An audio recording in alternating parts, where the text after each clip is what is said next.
All right, they do this to me every time. We call that a curveball. That's right. Good morning, everybody.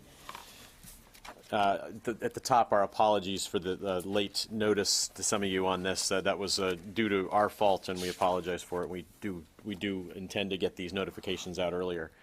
Steve, good morning and good evening to you, and thank you for joining us today. We'll turn it over to you for opening comments, and as always, signal me if you've got a question, and we'll put you on the list. Steve, over to you. Thanks, Jeff, and thank you, Pentagon Press Corps, for taking the time to join me here today, especially here before the holidays. I know folks have travel plans. I'll start with today's news. The Turkish government announced that 2 of its F-16s on border patrol engaged 2 Russian Su-24s, and one Russian aircraft was shot down. The Russian Ministry of Defense has announced an investigation into the crash. This is an incident between the Russian and the Turkish governments. It is not an issue that involves a combined joint task force or Operation Inherent Resolve. Our combat operations against ISIL continue, as planned, and we are striking in both Iraq and Syria. Indigenous ground forces continue to consolidate gains across the battlefield. We're seeing the impacts of our operations to defeat ISIL, and that's what I want to talk about today a little bit. So, Jeff, go ahead and bring up the map, please. In Ramadi, which is star 1 on the map, in addition to movement on all axes, Iraqi engineer teams have made significant contributions to the fight. Iraqi explosive ordnance disposal teams continue to destroy IEDs, including a controlled detonation of an IED factory, which destroyed 60 IEDs and a VBID.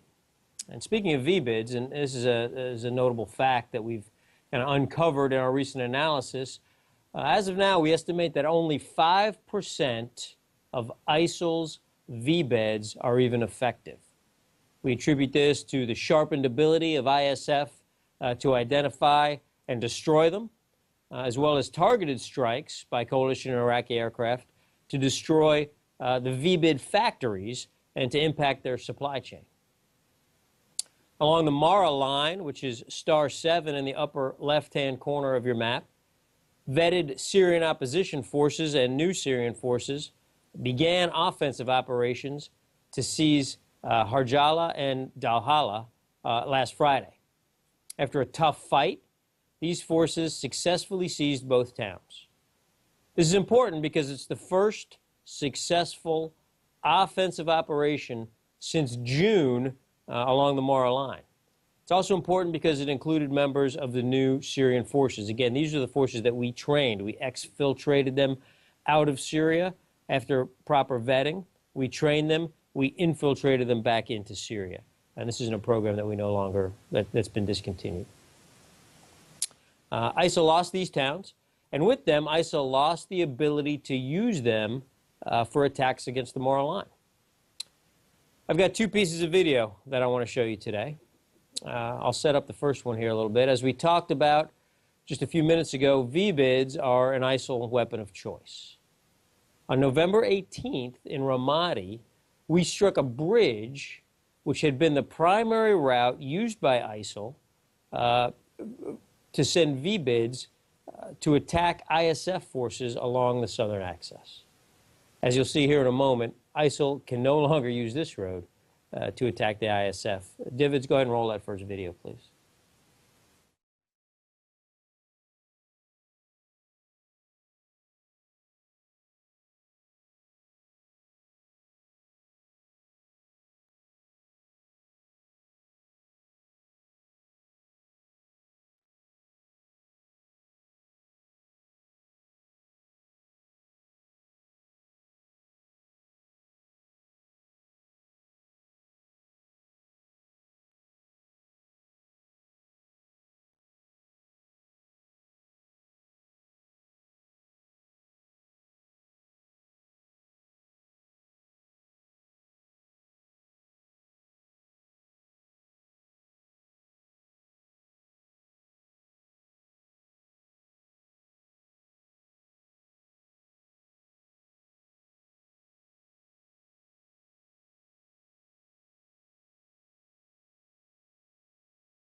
So that's an amazing depiction of the accuracy that we're capable of here. It's also a good example of terrain denial. Sometimes you'll see in our press releases where it says terrain denial. This is an example of terrain denial.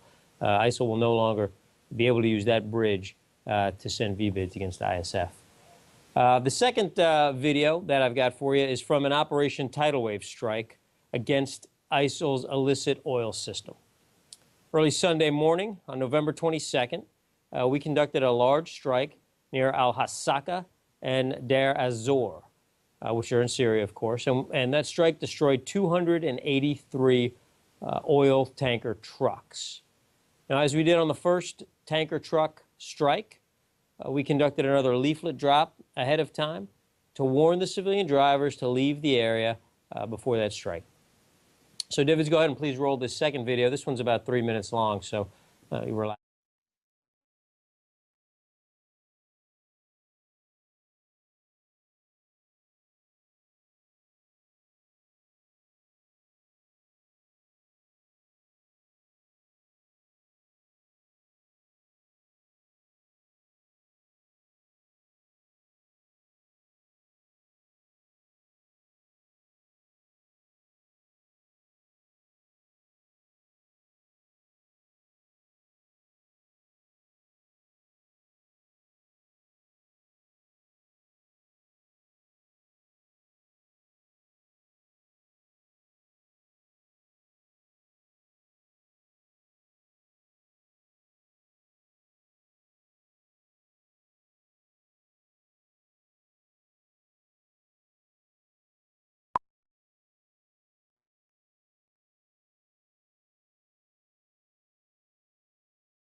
So again, another example of the type of accuracy that we're capable of here in the coalition.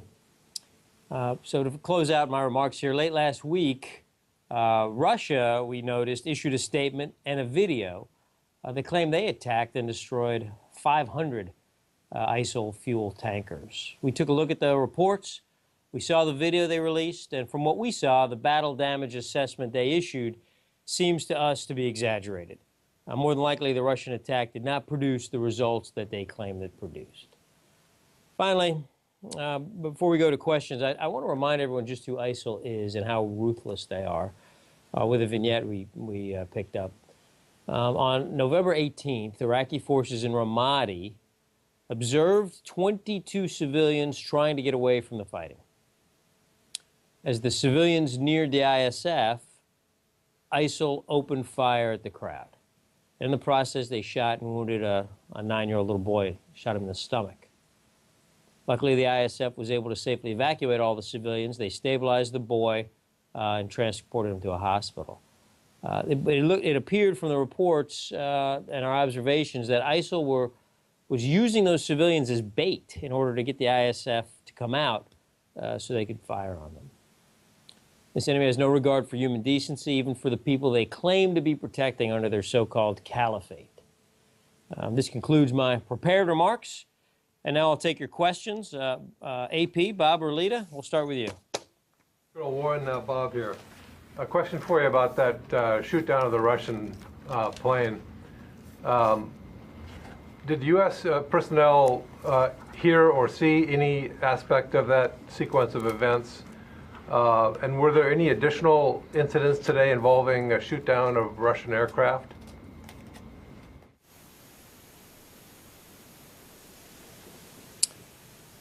Right. So there were no U.S. personnel in the vicinity of this incident, so we did not observe it in any way. We have seen reports here in the local media and on social media here of a second incident involving a Russian helicopter, but we can't confirm those yet. We're working to get confirmation on that. Next to Cammie.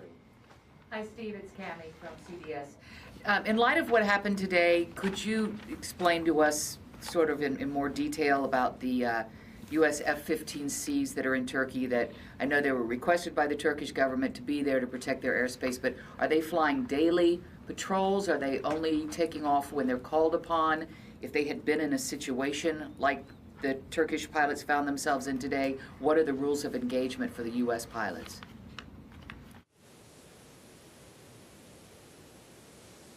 Yeah.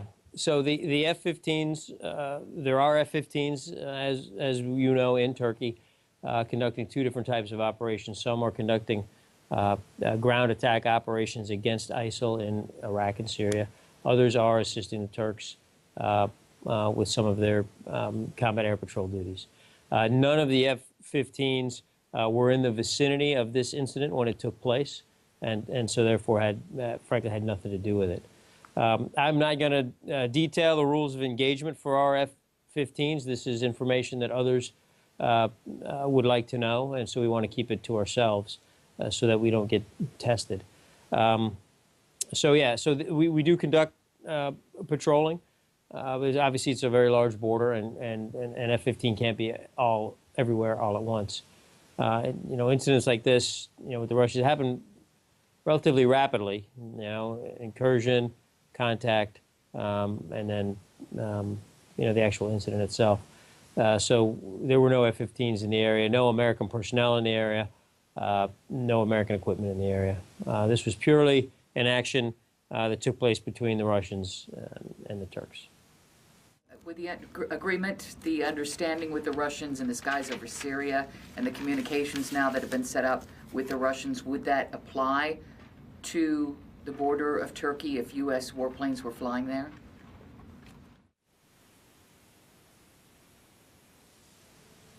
The agreement that's set up applies to CJTF operations, right?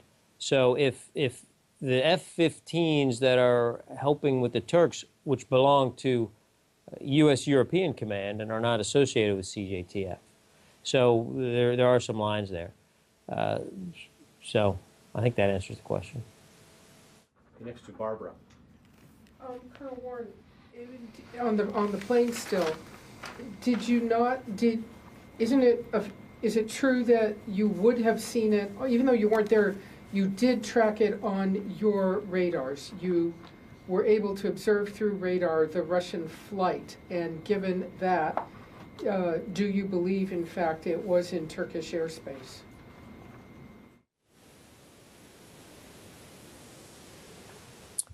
Well, certainly we have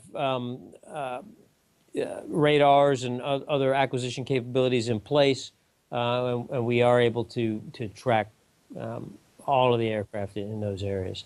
We're still gathering all of the facts and looking at all of the details. As you know, in some of these somewhat more remote regions and in a mountainous area, and at 30,000 feet or whatever the altitude is, it's often difficult to know exactly where a border is. So I don't have a good answer for you yet. We're still kind of analyzing all of our data to determine exactly what we know. You know, often you look at a map on our overlays, you know, there'll be a line there to indicate, you know, here's where the border is. But, you know, the thickness of that line can make a difference, and of course does in this case. So the incident happened, you know, at the border. That much I can tell you. But beyond that, we're still trying to collect and sift through all the data. You said you have an ability to track all aircraft in the region. So, in fact, correct that you tracked this Russian flight on your radars and would have also tracked the Turkish F-16s coming up. Is that correct? Yeah, that's correct. We've got situational awareness in the skies, you know, completely. Steve, Jim Miklashevsky, you said that the U.S. didn't see the incident, but what did the U.S. hear? Did the Turks are claiming that they issued 10 warnings to the Russian aircraft within a 5-minute period. Does the U.S. confirm that? You said at the border. It sounds like it could have been on either side of the border at any moment as it was flying through that narrow stretch of Turkey that descends down into Syria. And has the U.S. been able to confirm that one of the Russian airmen was killed, and was the other one rescued by Russian helicopters? Does the U.S. know that?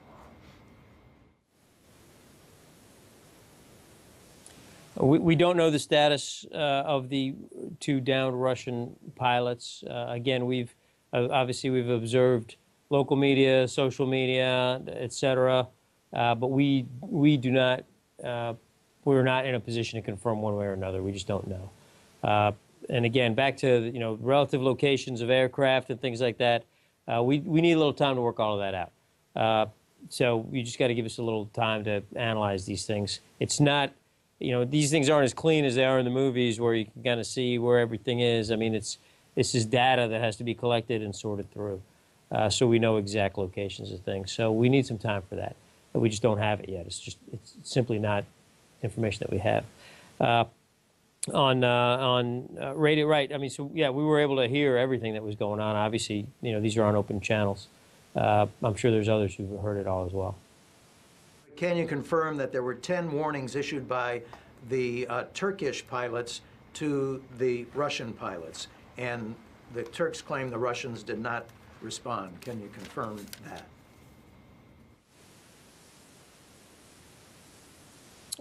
Yeah, I can confirm that, yes. Hey, Steve. Is the feeling of the U.S. military that the Russians were deliberately in Turkish airspace, or that they're, you know, routinely buzzing this area to stir things up?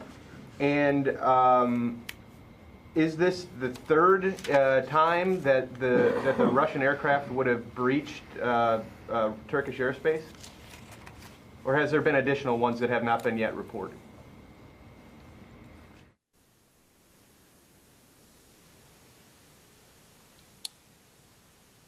Unfortunately, I'm just not tracking at that level of detail. I'm really not. Again, let me go back to my earlier statement. This is Turkey and Russia. This is their incident. our focus is on ISIL. Right, but earlier in the year, Secretary Carter was pretty forward in terms of his feeling on Russian jets buzzing Turkish airspace. It seems like the Russians knew what was at stake if they continued to do this.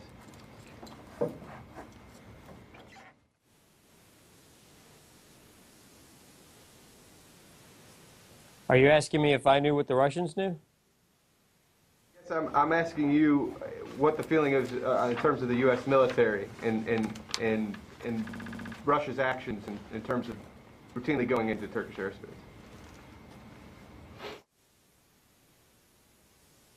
Yeah, the U.S. military's feeling is our mission is to fight ISIL in Syria and Iraq. At least that's the feeling here in the CJTF. That's what we're focusing on. Next to Qasim. Colonel, hi. You said that the F-15s that are patrolling on the Turkish border are not included in the MEU with the Russians, and they are operating under the European Command rather than this JCTF. What would happen if it were the U.S. aircraft intercepting Russian jets crossing the Turkish border? Would the action be the same, or yeah?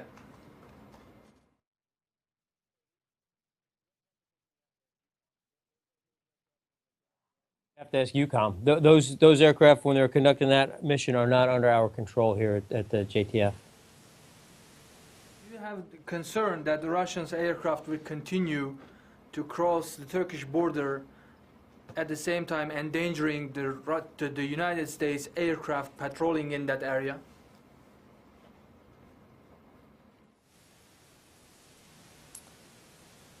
So we are concerned when the Russians are conducting any activities that aren't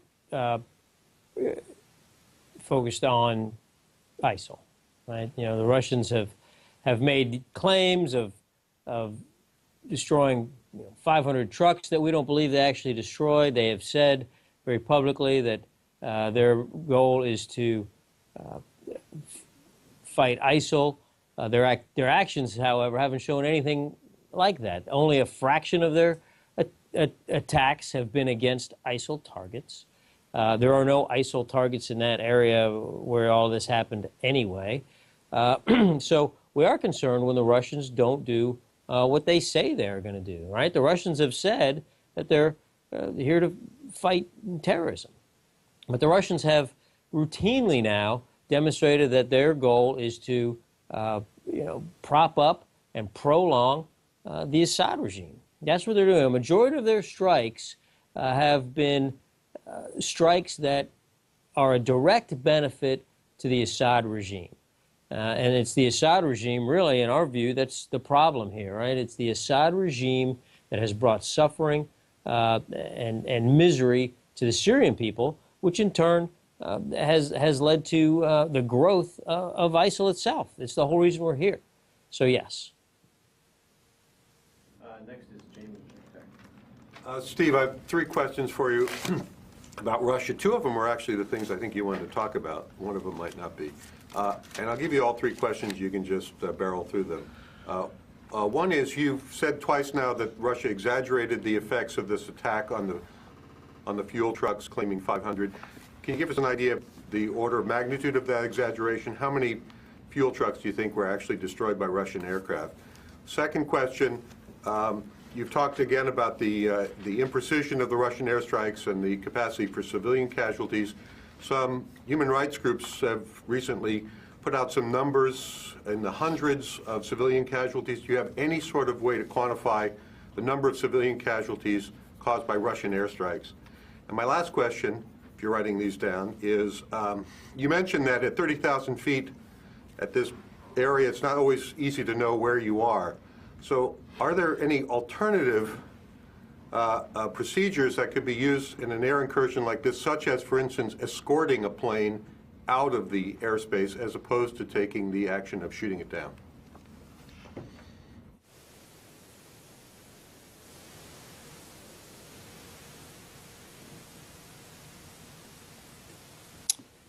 Jamie, on how exaggerated are the Russian claims regarding these trucks? We didn't go through the effort to count to do a detailed battle damage assessment. What we did was we saw the video that the Russians put out, and by looking at that video, unless the Russians are counting, flattened tires and chipped paint, it's simply impossible that they were able to destroy 500 trucks, particularly using the imprecise and dumb bombs, dumb munitions that they use. They simply don't have. You saw in our video, right, that light that was coming down, the IR target designator in one of those videos, which helps with. The Russians aren't using any of that. They are just using old-fashioned mid-20th century technology and accuracy to sling lead around the battlefield. And so there's no way they were able to destroy 500 trucks.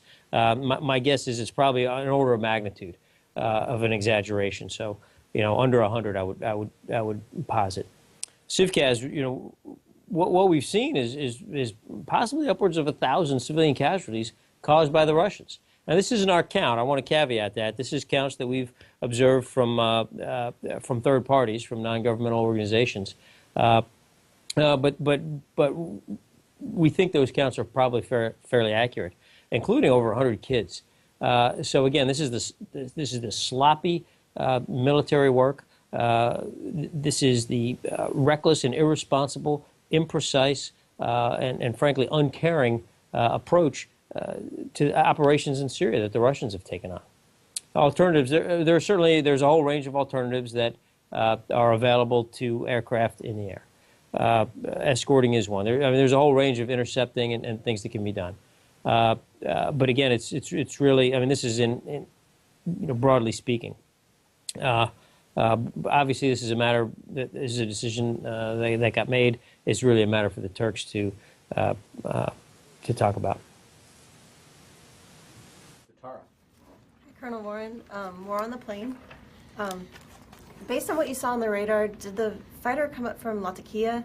And as you were watching it, where in the region did this incident actually take place? Is it something where Syrian Kurds that the U.S. has worked with are known to be operating, or any of the members of the Syrian Arab Coalition? And if so, does the U.S. have any obligation to protect those ground forces if Russia returns for some sort of retaliatory strike?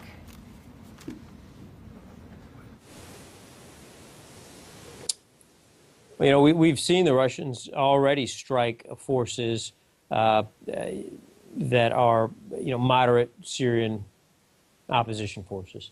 We've seen them do this, and it flies directly in the face of what they said they would do, right? They have said that they're here to help fight ISIL. And in fact, they're here, striking moderate Syrian opposition groups. We've made our position clear on our obligations to protect the groups that we've touched directly, the ones that we've trained, and that hasn't changed. But there weren't any of our kind of partnered forces, the new Syrian forces, the 100 or so that we've trained and infilled back, are not where this all happened. Additional specifics on where it happened and whether you watched the plane on radar where it came from, basically.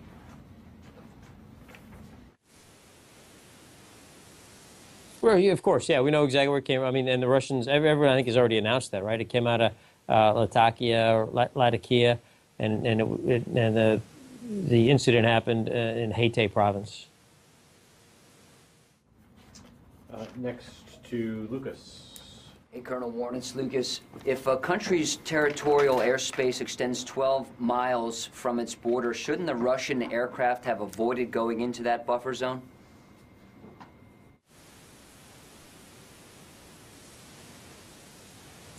Well, all aircraft should respect the sovereignty of nations around them, absolutely. It shouldn't be a matter of just the plane flying next to Turkey's border. It should have avoided 12 nautical miles, shouldn't it, as protocol has established?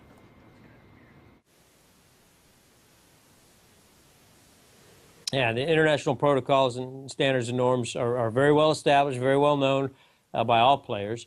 And absolutely, everyone should work, all nations should work within those international norms. That's why we call them international norms, because they're norms established for all nations internationally. So absolutely, there's no reason for aircraft to be flying where they shouldn't, frankly. Did the Russian aircraft issue a Mayday call?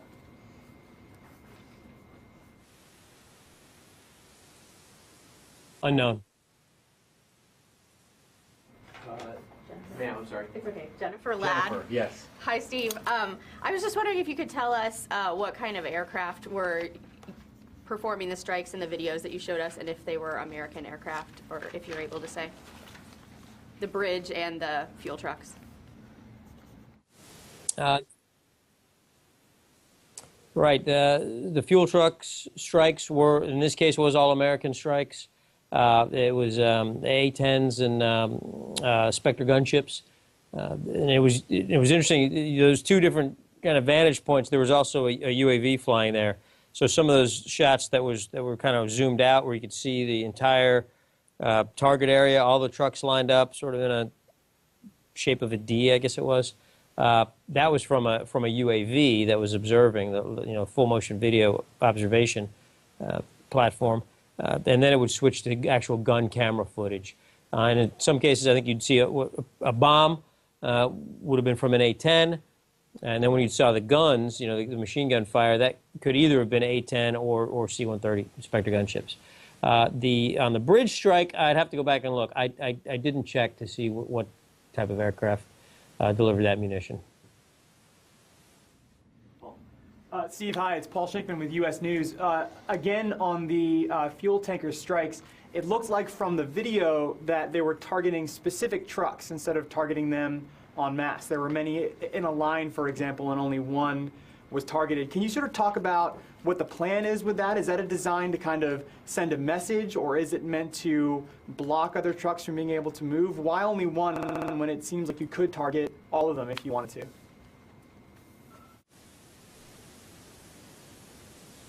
Well, they did target all of them. The way they did, that's just a factor of kind of how the video comes out, the way we, cut it, because otherwise it would be hours long. So we were just looking for the good shots that you'd like. But yeah, but they go through and they have to, again, because it's about precision, right? And again, it's not a movie where you kind of fly along and just strafe and the trucks blow up. No, it's they struck each truck or groups of 2 or 3 trucks. It is a machine gun, so there is a certain area aspect to it, right? The gunfire isn't laser guided. Ballistics will cause the bullets, the rounds to move a little bit in the air. So it's individual, strike a truck or 2 or 3 trucks, move to the next batch, strike them, move, strike, move, strike. And so the goal was to destroy every truck there. They ran out of ammunition before they were able to do that, but the desire was to destroy every single truck there. How many trucks were actually destroyed in the end? A rough percentage of them?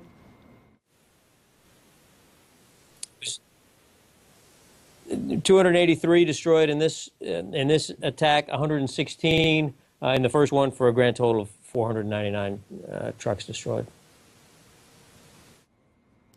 And back to Mick. Change of subject, if I could, Steve. There are claims and accusations that information and intelligence being provided by U.S. military in Iraq is being changed, altered by officials at CENTCOM to make it appear that the U.S. military progress in Iraq is maybe better than it actually is. Are any U.S. military commanders in Iraq, do any of them believe that the information and intel they're providing to CENTCOM has been altered or misrepresented in any way?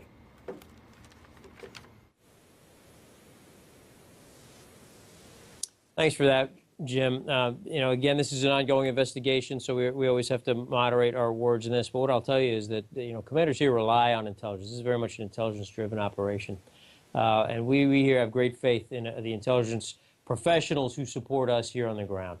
They provide very thorough, very thoughtful, and very detailed intelligence products to us. And but intelligence is not an exact science. There's judgments that have to be made on every single bit of intelligence that we receive. And intelligence often comes in through different sources. And often two different sources will say two different things, and it has to be resolved. So it's important to remember that this is not an exact science. But we here in Iraq rely heavily on the intelligence professionals who are with us, supporting us. And they're from all wide variety of intelligence service, from U.S. Army, military intelligence, through all the different services, and other agencies as well. So I think the commanders here, I think I'm safe saying that the commanders here are very comfortable with the intelligence that they receive, to support their operational decisions. The accusations are that this information coming out of Iraq has been manipulated by officials there at CENTCOM. Now that's a heck of a lot different than judgment or a close call.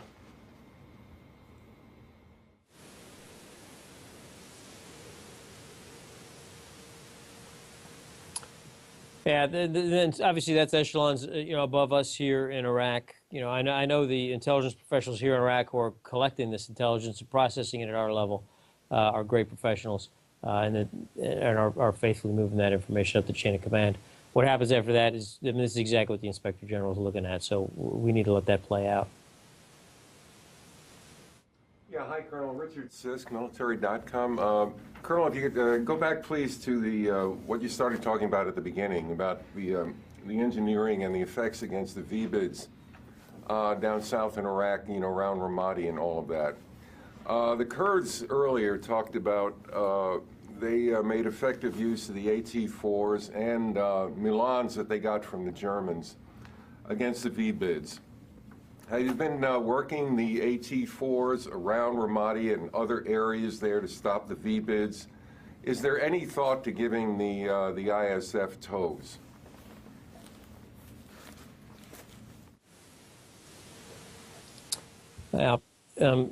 Great question, Richard. Thank you for that. In fact, we just did another push of AT-4s out to the Iraqi security forces in Ramadi here, just within the last few days. It was 250 or 500, I can't remember. But it's a very recent push out there. So the Iraqi security forces are putting these weapon systems to great use. Additionally, their ability, they've learned how to identify these truck bombs, these Franken trucks, we sometimes call them.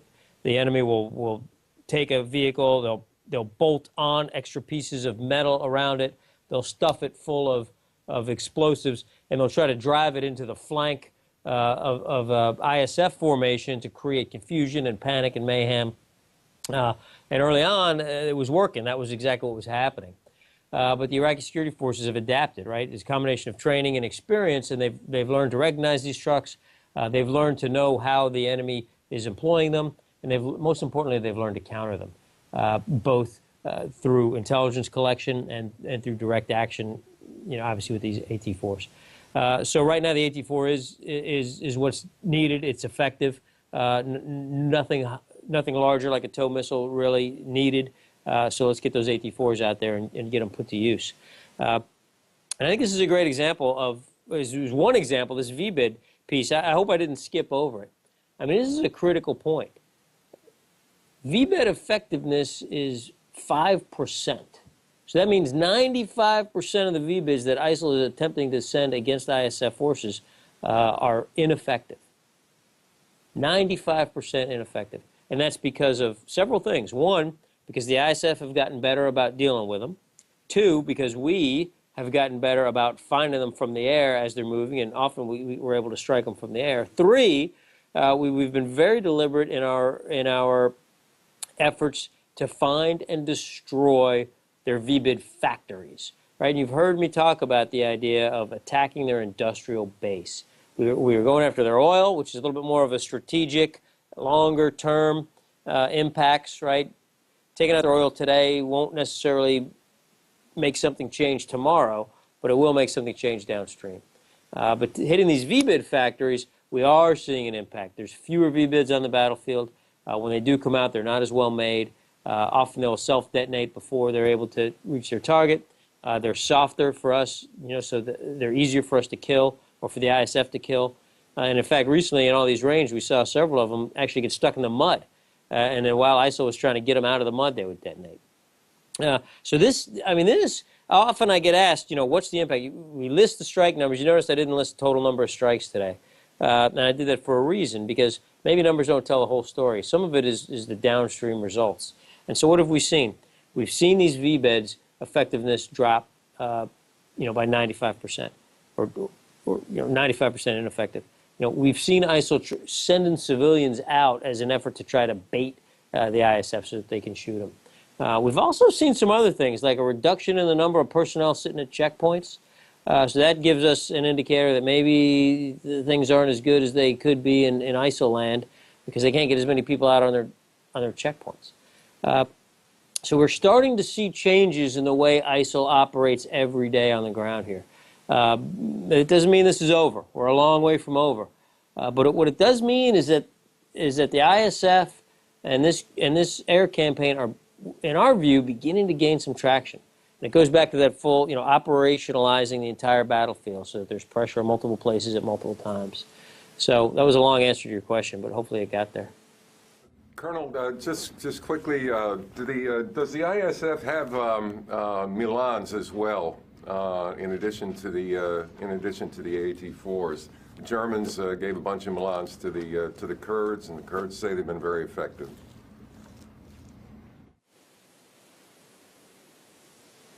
The Kurds have been effective. I'm more a fan of the AT-4s personally, but they do have some of the Milans. Most of them are up north with the Kurds, but some are down here with the ISF as well. I have one more on the plane, Colonel Warren. Does today's incident at all increase the chances that Syria would request and the U.S. would help provide a no-fly zone? Does this show the need for it or any of the potential challenges of it?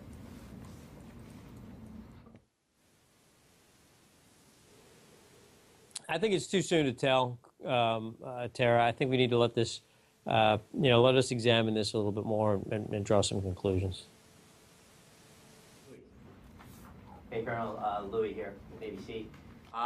Going back to the Russian fuel strikes, the video that they released, you said that it looked like maybe they had destroyed 100 of these vehicles, which shows that they're still gathering a lot of these vehicles at areas inside Syria.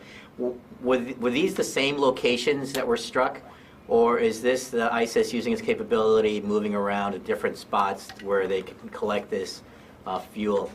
And given that you're striking similar targets now, has there been any additional use of that line, that contact line, to deconflict airspace over Syria?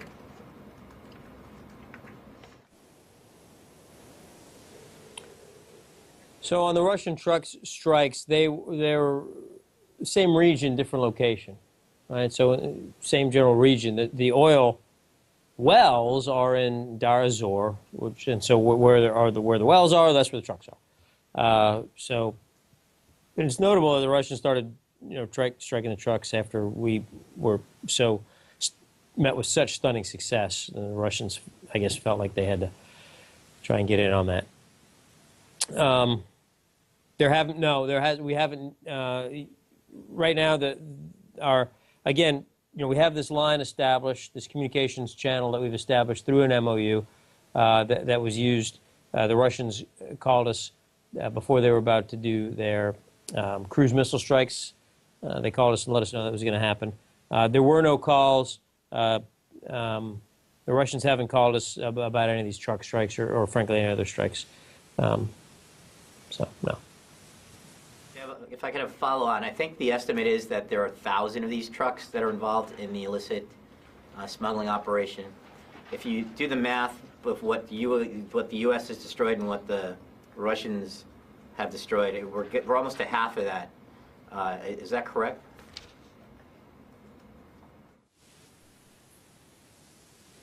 No. Your estimate's off, and I still submit that the Russians haven't destroyed 500 trucks. No, it's 400. It's 399 when you add the two U.S. You said that there were another 100 potentially that the Russians may have destroyed in that strike, or they claimed significantly more. But is the universe of these fuel tanks involved in smuggling operations 1,000? And if you add those two totals right now, does it mean that half of them have been destroyed? I get it. My point is, the answer is no, it does not. And I'm not going to tell you the total number of trucks that are out there, if that's what you're asking. But we still got a long way to go on trucks.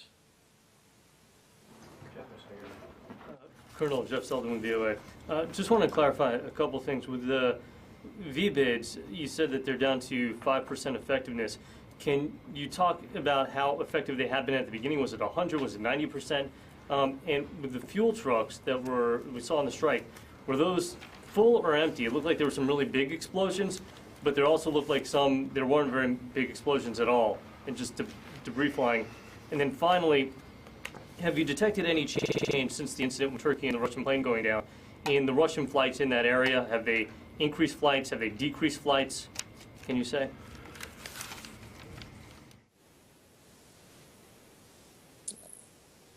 No change to the Russian flight activity in that area. The trucks, we believed, were empty because they were queued up in an area where it would make sense that they would go to take on fuel. That said, who knows if there were some that were half full or whatever, but we believed that this was a place where empty trucks live. And then what was your first question again? On the VBIDs, you said that they're down to about 5% effectiveness right now. When they were first rolled out by the Islamic State, were they 100% effective? I mean, what type of percentage change are we looking at, if you can say?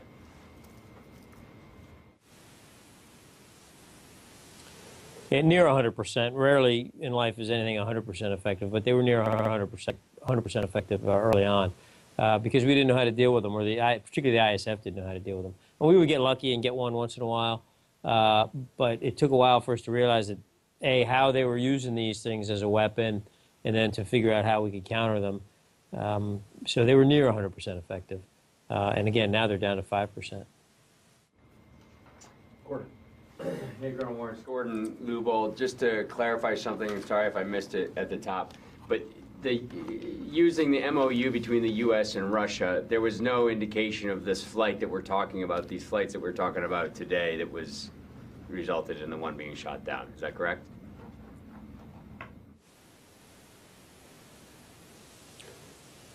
That's correct, Gordon, and that's not really how this works. Using that MOU, our discussions are more about, is something coming up that we think might cause, a situation where two sets of aircraft are attacking the same thing at the same time, right? So, and we're not flying up in that area, so it didn't come up. So no, it didn't come up on any of our MOU discussions that we have with the Russians. Just a quick follow-up, Colonel. Has there ever been a time where the Russians and the United States bombed the same target?